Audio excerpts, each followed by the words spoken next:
Hi, I'm Nicko Wightman from Zambeziflora, and previously I highlighted the Scadoxus multiflorus, also known as the fireball lilies. And here I've got quite a number of plants that I've been growing from seed over the last 5 to 6 years. And they're now in different ranges of the flowering, some that are just in the peak flowering still, some that have kind of started to fade as the flowers start to go over, and then others here where we've got the seeds now starting to develop on these plants. These are bulbous plants and will shoot up their flower stalk as the rains begin. The flower inflorescences will last approximately a few days to a week, depending on the temperature. We've had quite high temperatures so far this year, so they're actually going over a little faster than they normally would, but in cooler weather they'll last somewhere up to about a week like I say, in cooler weather.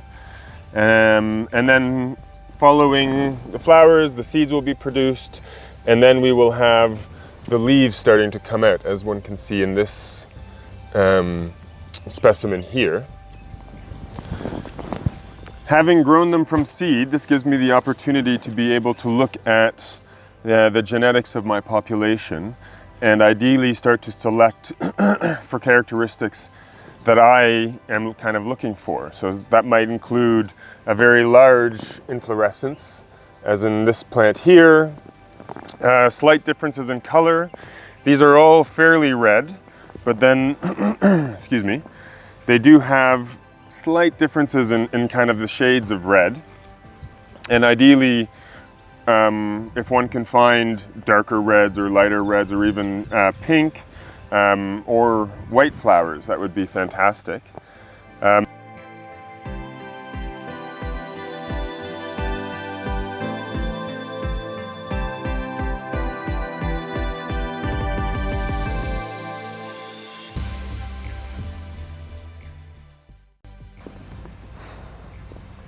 So here we have the two species that are usually referred to as the fireball lilies here in Zambia.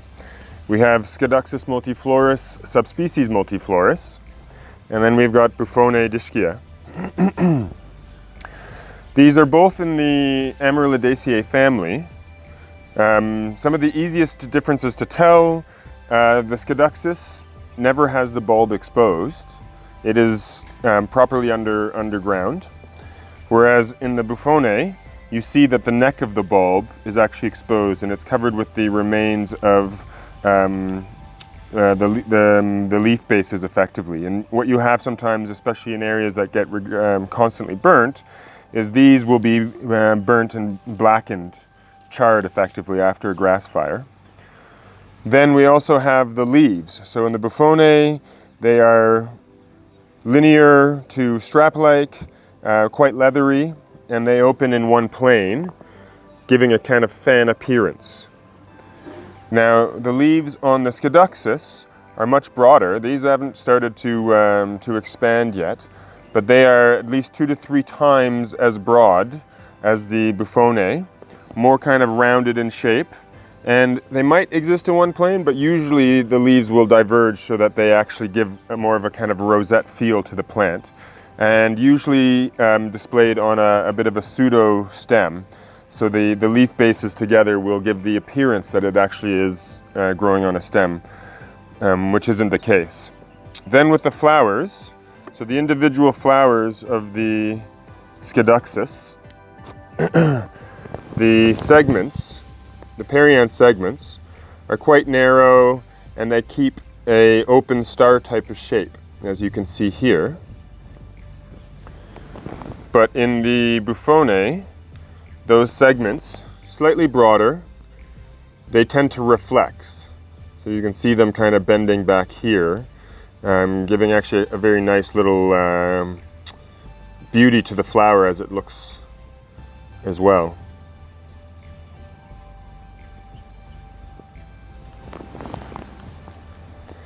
The conditions for their growth are somewhat similar. The Scadoxus will exist between grasslands to scrubland and to woodland, whereas the Buffonae you'll normally find mostly in grasslands. The plants themselves generally like very free draining soil, the Buffonae, sorry, and hot exposed areas, whereas the Scadoxus can deal with hot exposed areas, but is also actually quite happy in shaded environments, not dense shade, mind you, but a nice kind of woodland shade, and free draining fertile soils. The seeds produced by the Scadoxus, they turn from green berries ripening to a reddish or orange color, and then are dispersed by birds. Whereas the Buffonae, when the flowers are fertilized, what you have is that the pedicels, so this part of the structure from the flower, starts to elongate, and the ovary swells, and you get a large tumbleweed structure that then, when the inflorescence is ripe, will break off just at the top here where the stalk meets the inflorescence, and that will be blown by the wind, dispersing the seeds across the grassland area. But for the most part, those are the main differences. I hope with that you can at least be able to tell which species you might come across if you're walking in the bush. But otherwise, yeah, they're always enjoyable to come across, and I hope you enjoy them as much as I do.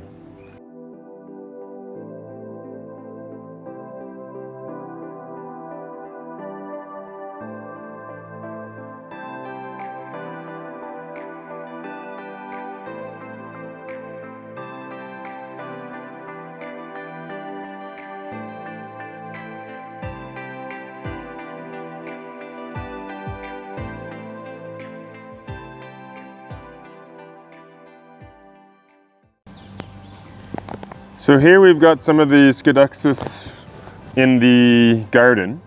This is a clump that's been here a number of years. You can see it's actually quite happy. Just the size of it. We've got 1, 2, 3, 4, 5, 6, 7, 8, 9, 10, 11, 12, 13, 14 flower stalks that have come from this. This is probably a stoloniferous plant. You know, most of the Scadoxus will just grow from a single bulb. There are occasionally you will find some that put out little runner-like growths that will form another bulb at the end of that runner. So I have a feeling that this is what's happened here, but it gives a fantastic show. And these jumped into growth. We had rain on the 4th of November. We had a good little downpour on the 4th of November. Before that, you didn't see them. Within 12 hours of the rain, the shoots had just started to pop out of the ground, and now a little over a week later, they are just going over in flower. So these were at their best probably about a day or two ago, but we definitely want to highlight them because they look so fantastic. This, as I say, will be then followed by the green berries, which will ripen to orange to red kind of color, and then the birds will come to disperse those seeds. So here with these clumps, we have some that have shot up very quickly and are flowering quite happily right now. And then we have others that have taken a little bit more time to kind of wake up. So this is, it started the flowers. You can see the outer ring of flowers have opened, whereas the inner ring has still yet to mature. And then right in front of it, we have an inflorescence that's just starting to push up. And you can see actually it can't really wait, and it's actually starting to open some of its flowers as well. This is probably a genetic issue that some get going much faster than others to make use of that initial rain. Others might wait a little bit longer to then benefit from an additional rainfall. But what it ends up giving us here in the garden is a nice kind of prolonged display. So by the time that this little bud here has expanded up to this size, these ones around it will have finished. But I will still get some nice flowers from these ones here as we progress within the rainy season.